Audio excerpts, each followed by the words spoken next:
Hi guys, Jordan here. Welcome to our channel.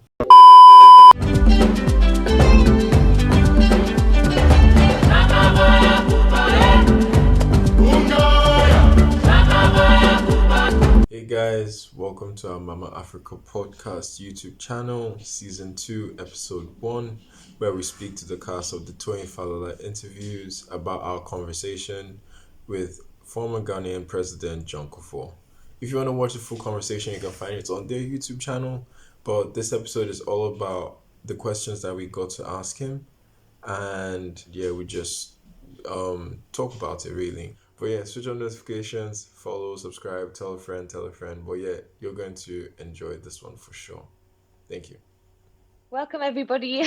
Thank you for joining us today. This is the interview post the President Kufuor interview. We just want to get all the deets on what you guys experienced. Joining us, we have the people that were hosting the event, as well as asking questions. So we have Obina, Papa, and Ndidi, and then obviously Jordan and I.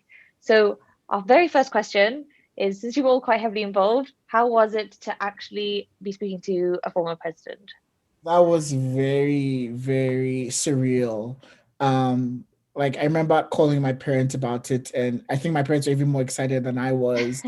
Um, and I mean, how many times do you get to say you've spoken to someone who has run a whole country? Oh, there are very few of them in the world, actually. Yeah, So yeah. yeah, true. And the fact that like he's such a popular president too. So the choice, the fact that it wasn't just any other president, but it was him, was meaningful. I enjoyed part of what he said. Obviously, I thought there's something he said I could critique, but I really enjoyed what he said. Um, and yeah, all in all, just really grateful for the opportunity. Yeah, to be fair, incredible opportunity. You're so right. You barely ever get this opportunity in your life, and I think it's even more important when it's somebody from your own country that you can almost challenge. Not like you didn't necessarily agree with everything he said, but you did get to discuss that with him. Obina, how was that for Yeah. you as hosting the whole thing, technical difficulties, all the things that were going on? Yeah, you see, I'll be honest. In the moment, when you're dealing with the technical stuff, you tend to forget that. Oh wait, oh yeah, I am speaking to a former president Yeah. because you're like, I really don't want the former president's Obina internet is to like, drop off. yes, sir. Yeah, yes, yeah. Yeah. Or he'd be like, So sorry, everybody, I just got to call him back. And I was like, as if you have a direct line to this man. no. You get what I mean? Yeah, the thing that really struck me most about speaking to him is like, I don't know if you know this, but his nickname is the Gentle Giant of I don't know if it's Ghana or Africa. I didn't understand why until like I spoke to him, right? I was talking to I think Jordan earlier, and said, he's such a gentle man, and that's when the phrase really made sense, or the name really, or the saying really made sense, right? Like Yeah. with all the technical difficulties, his composure, and he still seemed to want to be there, right? And that was just really nice. I think what really struck me is that for all the stature and achievements that he's had, he's still very just down to earth, and it seems kind of nice. Yeah. He's like our grandfather.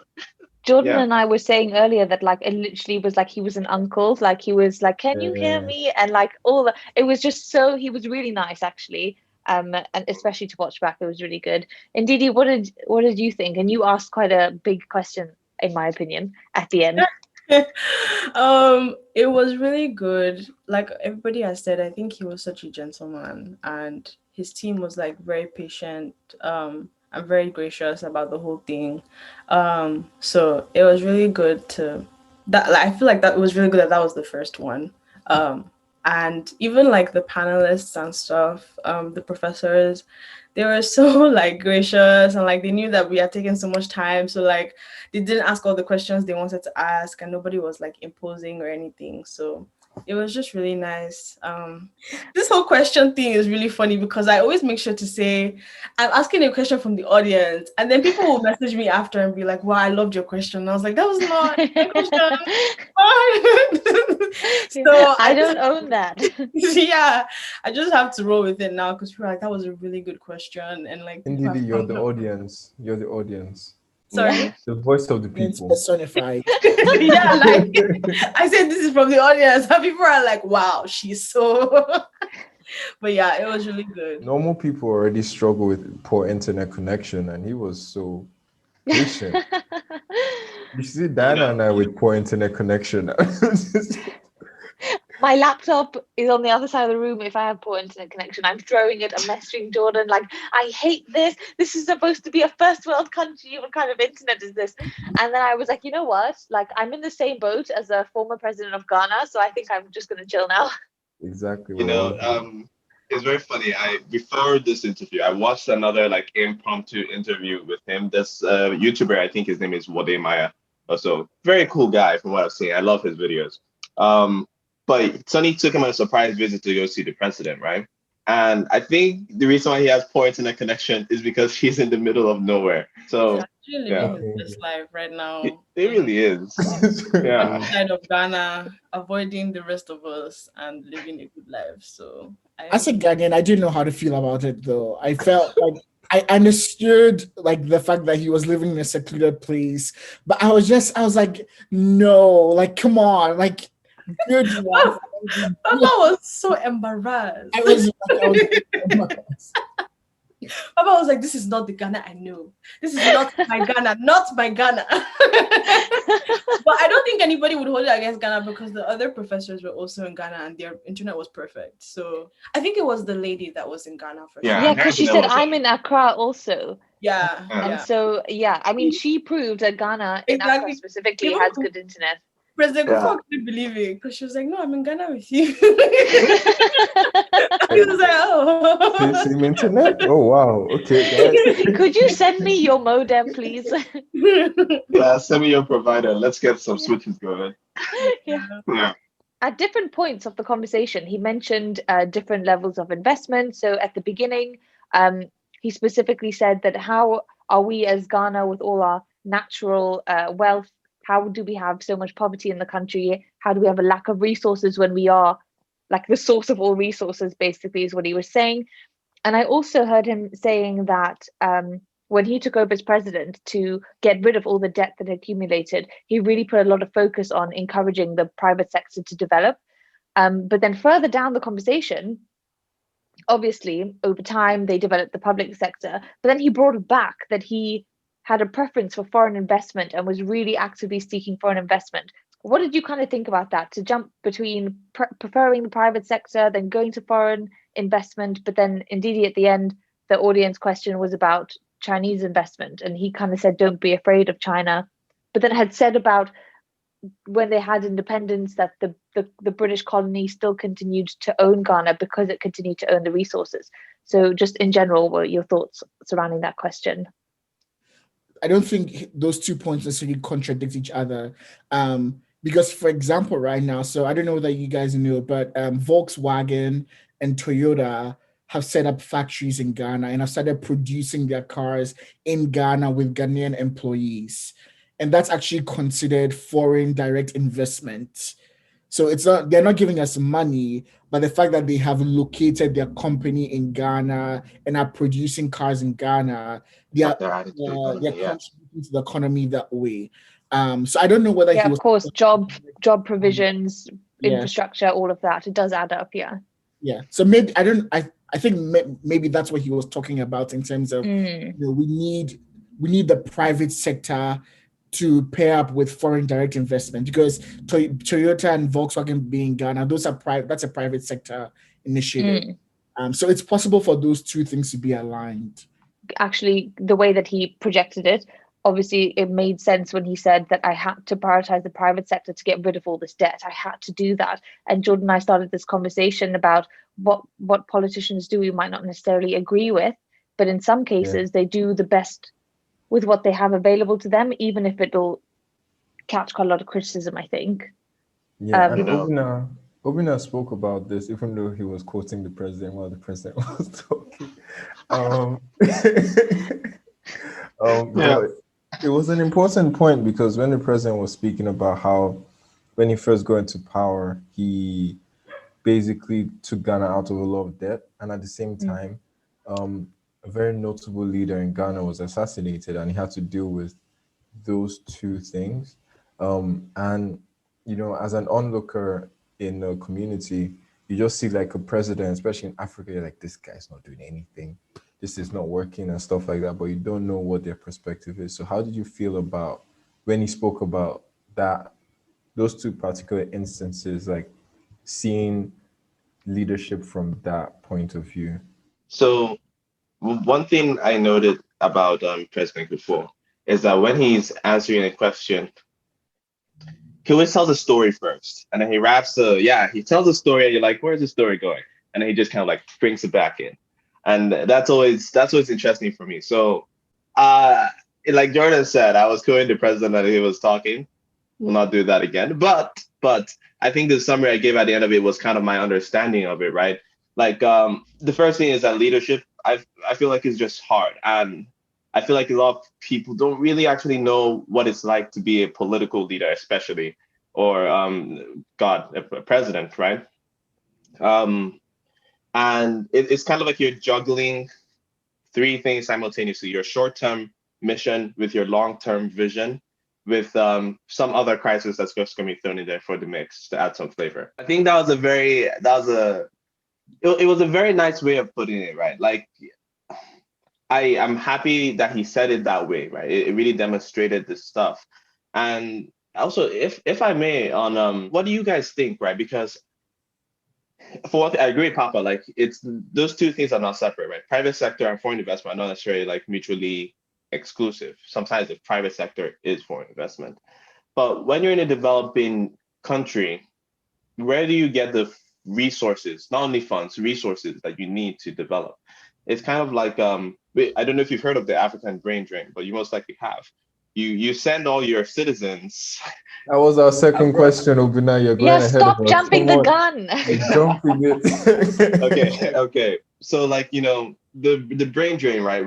When you send your human resources, your citizens abroad to get trained, the idea is that they're meant to come back with that resource, the knowledge, and of course their human resources, right? So in some ways, that's a way of getting. It's weird, but it's a way of getting foreign investment. Kind of like what Papa said, like Toyota and Volkswagen coming in. It's not direct money, but it's also still counted as foreign investment. So in some ways, if you're a developing country, it's weird, but I feel like you do need to get foreign investment from foreigners in some form to help develop your country to the same standard as theirs. Of course, that doesn't mean you don't have anything to contribute. You have your own stuff that you can invest in them. But like, yeah, I think it's a very hard place to be in sometimes. That's my opinion. Yeah. It's interesting. Before anyone answers this, because I like the way you put it, I'm just gonna put like a contrasting leader. I don't know if you guys know about Thomas Sankara of Burkina Faso. He kind of, in a way, yes, there was like some foreign investment, but he was leaning a lot towards closing that down as much as possible, and then getting Burkina Faso to do a lot more production, cutting and slashing salaries of leaders and stuff. And Burkina Faso in his 4 years actually developed quite a bit. Like they were really progressing. So I think you can contrast both. Obviously, two different countries, probably two different times. I can't remember when he was president of Burkina Faso, but it's just like a contrast that there was another African country that tried not to rely on foreign investment. And even if it was for that period of 4 years, there was some significant gain. And I think Diana might have a perspective here because she's Zambian and Zambia is currently going through a thing with China. Colonization 2.0. I might crop that out though. But it's a weird one. So in Zambia, we obviously have foreign investment. We've always had foreign investment, which, as you guys have said, is not necessarily a bad thing. So in some instances, like in the same thing with VW and Toyota coming to Ghana, it is useful.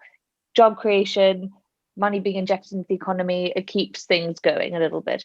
But President Kufuor said a very similar thing. He said, Africans must learn to negotiate better, that we shouldn't be afraid of China, but we should learn to negotiate better. But like he is forgetting that maybe he is one of few. I don't know much about President Kufuor in terms of corruption, I'm not going to lie, but he is one of few that are not really milking their presidential situation.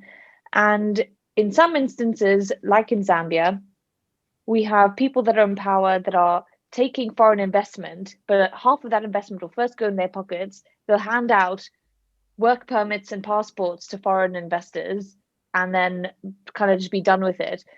We've lost so much of our public utilities and stuff. Public institution.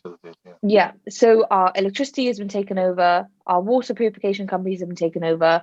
They put toll gates up on our road that was supposed to be like funding the repairs of the road, as well as paying China back for building our roads. But our roads have degraded so quickly and we've never paid them back that they've now taken over the toll gate fees that are coming in. So it's one thing being accepting of foreign investment in inverted commas, foreign investment, but another thing to be, in my opinion, it's like financial colonization. We are essentially owned by China in this regard. We will never be able to pay off debt and take back our resources, our utilities. I think the mines have been sold off. So much wrong with it, in my opinion. But we are talking about Ghana. Sorry, so if I may, actually, there are two things I want to say, right? But the first one is that if you think about China themselves, right? I'm pretty sure it's in the 1970s or 80s. I can't remember exactly when that the Great Walls of China opened, so to speak. I don't know if you know what I mean, but essentially China reopened up to the world. Let me say it like that. And I think what's important to know is that before that time, they took the time to rely on themselves. Sure, China can do it because they're a little bit bigger, but you could argue it's a little bit harder for them because they're a lot bigger. Sorry, not a little bit bigger. But they first took the time to develop that self-reliance and those structures that allowed them to be stable and strong before allowing foreigners to come in. And I don't know, the problem with that is that in the process of doing that, of having to build self-reliance, people will suffer. And it's very hard. It's just a very hard time. But once you can do that, in fact, it's your negotiating power kind of goes through the roof because they take you more seriously, right? And I feel like the same argument can be made for African countries, developing African countries, right? Even before looking for foreign investments, you should take the time to make yourself self-reliant so that you're not desperate for it. The second thing I was going to say is it's very interesting that Trevor was able to bring up a contrasting view, right? And if you think about it, and it's sketchy, but Africa in some ways is like the ultimate not test ground or playground, but test ground, right? For economic theories in some ways. You have about 50-ish countries that are all fresh and new, and you can kind of see what economic theories work in each of these places. So I feel like for any position you find on one economic policy or position you can find some contrasting one in some other African country and see how it plays out. I want to say something about the China thing, because I actually don't agree that this is colonization 2.0. I know a lot of people feel that way, but like we've been saying, I think a lot of the agency lies with African leaders. And China, like President Kufuor said this as well, that China will only come and do what is beneficial for them. So they are not kind and they're not benevolent when they're coming to Africa. They want money and they want to become capitalist in a sense. And so they're going to write deals and agreements that will benefit them. And so the onus is on us to make sure that things are benefiting us. Now, like Diana was saying, our leaders don't care. And so they are just signing things off and they're being extremely selfish in most cases. And so honestly, I understand that in a way, maybe you shouldn't draft up an agreement that is unfair to begin with. So I understand that. But I think also you shouldn't sign an agreement that is unfair to you, because then you get what I mean? You have the agency to not do that. But then I was like, it's quite dumb to do so, especially as an African country. I mean, it's just maybe to us it's dumb, but to the people who are to the people who are making money, of course, it's not dumb at all. And also the second thing is I know when we think about economic development in African countries, I would also resist the temptation to compare to Asian countries, because I think we're very different. Even if you use a country like Nigeria, for example, China, Korea, Vietnam, they're very homogeneous, and so their populations are pretty much the same. And there's a style of leadership that is very different from places in the West. And I'm not saying it's bad, but I am saying that they've taken a different route in some areas, and so Yeah. it would be unfair to African countries to be like, oh, but China did it or Korea did it, but like, It's not an apples to apples comparison in many yeah, ways. yeah, Yeah. And even but yeah, leading from yeah, that's true. And even leading from that, like Indie just said, I know we've asked. I feel like we've asked three different questions already. So whichever one you want to answer is all good. But you talked about China's different system of governance, and one thing that was consistent between both interviews, funny enough, was the argument against democracy. I didn't even know this was a major thing that a lot of people were thinking about, but clearly it seems like it's something that is there. And you'd Papa's say, little side smile. He yeah, gets Papa yeah, it. is like, I don't know, from the Papa's like, beginning, Papa has been like, like, you know what, democracy is not all No, I, so I thought his answer to the question was interesting. Um, so let's go back. He referenced that democracy was a Greek idea. Let's go back to who even came up with the idea of democracy. That was Plato. And so you read Plato's Republic, he talks a lot about what democracy should look like. Um, so it's interesting to see that even the person who suggested democracy did not think it was the best form of governance. Plato argued how easily democracy could become an oligarchy and how that would benefit the rich people and leave the working class people not benefits. And that's what we see in Ghana. Like you said, when these deals are being struck, the politicians are writing side deals and they are benefiting, and the rest of the people are not benefiting. And that comes along with democracy. So even though I agreed with the sense that it might be the best way to avoid dictatorships. I agreed with him on that. And again, like looking at Africa's context now, I don't know any, it's hard to find socially autocratic leaders that have good values. And so when I consider Africa now, I agree with him in the sense that like I'm scared and hesitant to want one person to have control for yeah, that long because we just haven't had a good example. you know Kagame um is doing well, I think. you know well, Kagame is doing well, he's but so people argue that because he's running for more term, that's not democratic. He's seeking a longer term of office. People think that that's him holding on to power. so um I was wondering though, but if there's no democracy, the alternative, isn't it going to, I'm guessing it's some sort of social, well, okay, I'm thinking socialism, but like, Because um, China's government isn't really dictatorship, would you yeah, say? it's not, and it's It's not not. completely socialist. It's not like, sorry, it's Yeah. not completely communist. It's more socialist. But I'm saying, even if it was a socialist government, you're still giving a select group of people power.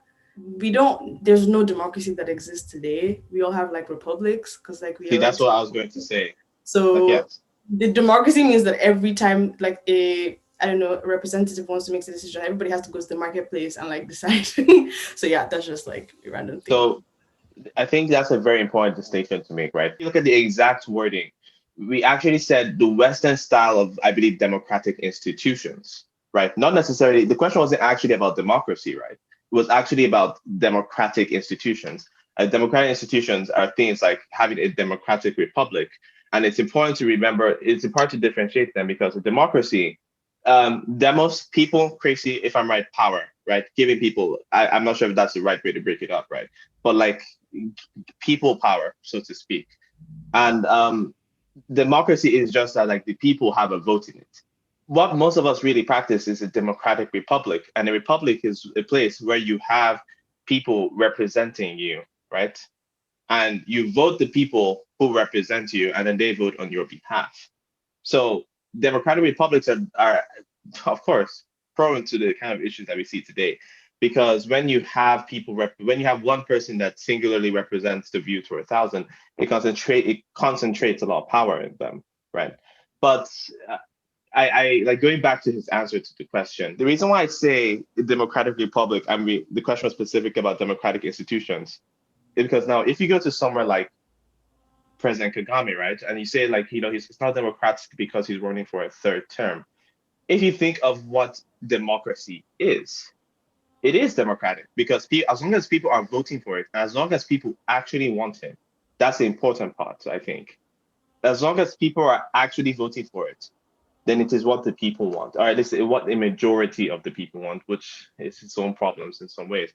But like, yeah, so that's why the question was about democratic institutions, right? Because there are these ideas of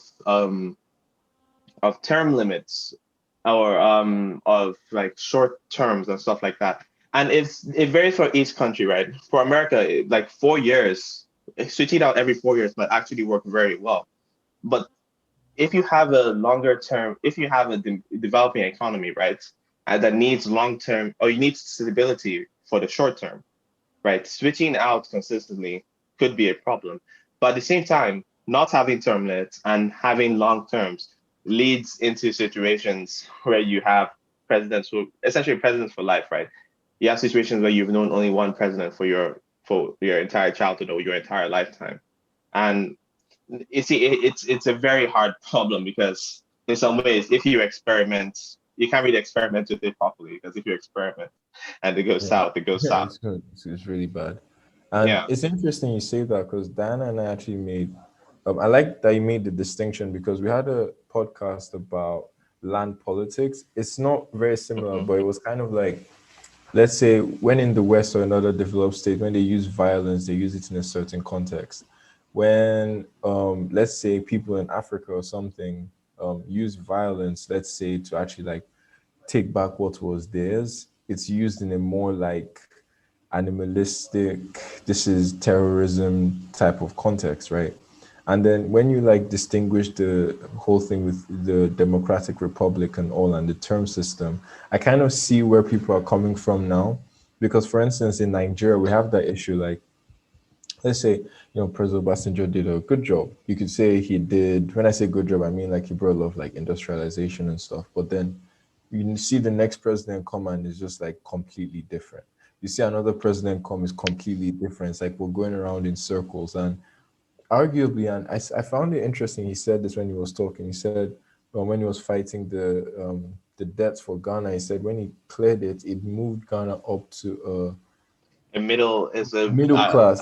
Yeah, I think yes. that's what it meant. So it was middle class, and it was interesting you say upper class or anything because you can see that in his mindset, he's seen like, okay, you can come a little bit this way. Hopefully, the next person that comes is going to take it a little bit this way, and so I can actually see the argument against that, in like democracy in that sense of like a democratic republic and the Western ideals from what is required in Africa. Jordan makes a really good like sort of link to what our original brain drain question was going to be, but it's so Papa asked President Kufuor a question about um, kind of like alluding to the youth are choosing to leave and how we would overcome that. But basically, what I was maybe a little bit dissatisfied with his answer because I think this speaks to a wider issue in Africa, not just Ghana. Um, so the youth tend to leave. First they go away, they get educated, and they tend to stay where they've been educated. And you made quite a good point in saying that we leave for stability and safety. And you asked him, but I think because you used the word corrupt in your question, he zoned in on that so much that he didn't answer the rest of your question. So I was kind of dissatisfied with his answer. I was like, fair, I get what you're saying, but what you've not done is answer the question. You politicianed the situation, and I you, was so frustrated with that answer. yeah, So frustrated because just like you're saying, Diana, like in my head, I just kept thinking, you're naive to think that we would want to come fight corruption mm, for the benefit of staying somewhere where we have economic security. Like yeah, if you've grown up in a family where you've seen your parents struggle yeah, and you are living in a place where the basic structures work enough that if you put in the work, you can earn enough money to even be able to take care of your parents back home. I'm mm, gonna I'm gonna choose economic yeah, security. Like I'm not gonna say, oh, like Ghana is my home. Like yes, Ghana is my home, and I want to fight corruption, but at what cost? Like Yeah.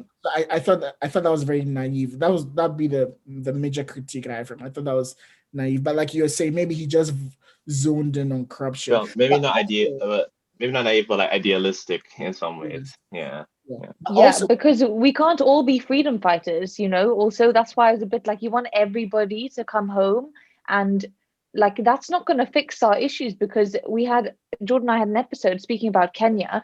I'm not Kenyan, but they have a multitude of educated individuals that have come home, and the unemployment in Africa is so bad. So even if you did go back to fight corruption, I don't see any institutions set up to help me do that, you know? So that major critique, I think, in that interview in particular. and I'm glad you brought up that question because I don't think he fully understood the other part of that question. I wasn't just talking about people in the diaspora. I was also talking about Africans who are in Africa in their countries who think that the political climate is so corrupt that they don't think they can make any change. So that there's apathy. Like, what change am I going to make? Like the system is already so corrupt. Me joining to fight is not going to make any difference. I wanted him to be able to speak to those people and say, hey, like, what is the impetus? Why should we get involved? Even though the system seems broken and beyond repair in some cases, like what is the motivation? You know, I will say though that like I agree with y'all because I don't necessarily want to suffer because of I would never go to war for a country. There's no country in the world that I would do that for. So I'm just More putting that out Nigeria, you there. won't go to war for. No, Indeed, no. is in our what's it called? National anthem. I'm Oh. a pacifist. I'm a pacifist. I don't believe in war in the first place. And then to go to war for a country that's no, even if it was a good country, like I wouldn't do it. But then at the same time, the truth is that if all of us leave, we keep leaving, it is like economists always say this, like the people that will go to a country as dysfunctional as black or like a country that's not working, that doesn't have good institutions, it's a bad company that is willing to bribe people, that is willing to be corrupt. And so it's the same thing in politics. The people that will go back are people that feel, oh, my dad already has this position, so I'm just gonna go and he's gonna give it to me. Or my dad already makes deals with people behind closed doors, even though he's not the most efficient. So it's fine. Do you get what I mean? And so it's a cycle that keeps repeating itself.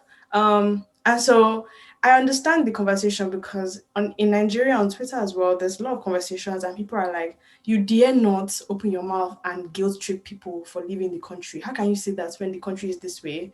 But at the same time, if nobody wants to take responsibility, because the truth is the country is this way because all of us are a certain way. I won't speak for like all of Africa, but in Nigeria, we don't behave well, we behave badly. And so we have a bad country because a country is made up of people, government is made up of people, and it's people that are shaped by society, a society that we built. And so you So can't just say, oh, everything outside of me is the problem and I have no part in it. And so I'm going to leave. And I'm talking to myself at the same time because literally I'm going to graduate soon. And it's like, well, are you going to go back? Can I So say I something just on feel like, that point though? Like it's interesting because like before I came, I had this idealistic notion of being in the UK, I can help the country either through like whatever knowledge and stuff and or like money and things like this. When I came to Nigeria, I'm like, man, it's so different. Like I can't express how different it is as a kid in your country, as a young adult, and probably someone working in the civil service, like in the government. It's so different. And like leaving, and I feel conflicted because I'm like, so far in 2 years, by the grace of God, I've been able to do a lot. I would say with what I have, right? And then I feel like I'm leaving. I'm like, what happens? Not like I'm saying like, oh, but I'm just thinking like, can you imagine every individual who has had vision or like, okay, this can happen and stuff because that's truly what happens with us. We go out and we're exposed. The people here, like when you speak to them, you realize they're not exposed. All they see is boys within in front of them. Even when they look at Facebook, the same way someone in the village looks at Facebook and Instagram is not the same way we look at Facebook and Instagram. Like for real, like you just need to speak to them and you realize like it's completely different. They don't see the opportunities. They don't see like we have a friend. His name is Blessed. He's completely utilized social media with his like haircut business and everything. someone who's cutting hair here would look at Instagram as just like, let me just waste my time or stuff like that. And then they'll later on complain about money. And I'm like, bro, like, do you not see what you can use this for? And I think that's my issue, and it's really conflicting. Like if you come back Isabel and you live here for a little bit, you realize what I'm trying to talk about because it's like Yeah. a moral, Yeah. it's a moral thing. Apathetic. We're Yeah. all very, very apathetic, especially as young people. And part of it So is that we're not educated as well. Like we so haven't been like trained. So there's just so many things. When it comes to the idea of people in the diaspora coming back home to help. One of the quotes that has been so helpful for me in thinking about that um, is by Lila Watson, and she says that if you have come here to help me, you're wasting your time. But if you have come because your liberation is bound up with mine, then let us work together. You know, and I think the reason why I like that is because I think that when we leave, like we learn that structure works and we thrive in structure. We think that we have become the saviors who want to help our home country, so we want to bring that structure that we've learned and sort of come and dump it at home and say this is our contribution to making Ghana or Nigeria or Africa a better place. But when I read this verse, like when we come back, we're supposed to be saying that I'm coming back because for me to thrive, Ghana has to thrive, Nigeria has to thrive, Africa has to thrive. So I'm willing to go through the trenches, you know, and work with you and not try and make it a savior. Like, sometimes we say that white people are savior complex. I think that those of us who are in the diaspora also can have savior Yeah. complexes. this Yeah. man, When we go this back, man. that's 100% agree. Yeah. Yeah. something we should be taking back. And so I just wanted to add that to what, Jordan and Obina had said. No, that's a Sorry, very good point. sorry, if I could just And add a little thing to that no, too, go really, on, right? go on, go on. Yeah, yeah. Um, One thing I always say is that I'm actually afraid of Nigerians. I'm afraid of Nigerians because I grew up in Nigeria, and Jordan knows. I'm sure Jordan knows some of the people I'm even talking about. There's some Nigerians that even in school just like totally wiped me out, right? And these are the ones that were just close to me. I'm afraid of other Nigerians because I know what they're capable of. I know there's some ways I got lucky, right? I get to come here and have this education, but I know that even with this education I have, when I go back, the competition I'm going to face is fierce. It's like actually fierce. Like it scares me and it motivates me. And what he said, like I think that's one answer I like to President Kufuor's answer, right? Don't have that savior complex when you're coming back because you come back and the competition you face is going to be like, oh, what was all my school for, right? And I think that's just very useful. Yeah. I'm so sorry, Yeah, like, Jordan. Can I add oh, one I'm final never thing going to to this make my point? I'm comment. really sorry. I just That feel is like, so and true. then and then you can totally go. But I was just going to say, like, these are really fantastic points. What Obina was saying about the structure and the chaos as well. We need both kinds of people to come back, and we need both kinds of people to make a country good and work. And even like, I would even challenge all of us to even think like maybe we don't need to be bringing the kind of structure that we see abroad back here, because I was just thinking about the democratic system in somewhere like America and their electoral system and how that is not democratic in any way. And so we have that in Nigeria right now as we speak, in a different way though, it's kind of morphed. But just the idea that like maybe that is not the way that is the best. Do you get what I mean? Because in America they're suffering through it as well. So yeah, great points. Sorry, Jordan, you go please. I'm just out here looking at Diana like, are you about to interrupt me too? No, it's cool. Honestly, guys, everything you said, it's amazing because it's very true.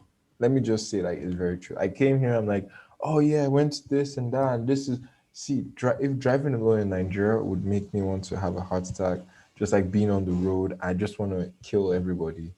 They come and said on camera, but it's true. I was like, should And you leave that out? but like the We're thing gonna is, have the whole episode like beep beep.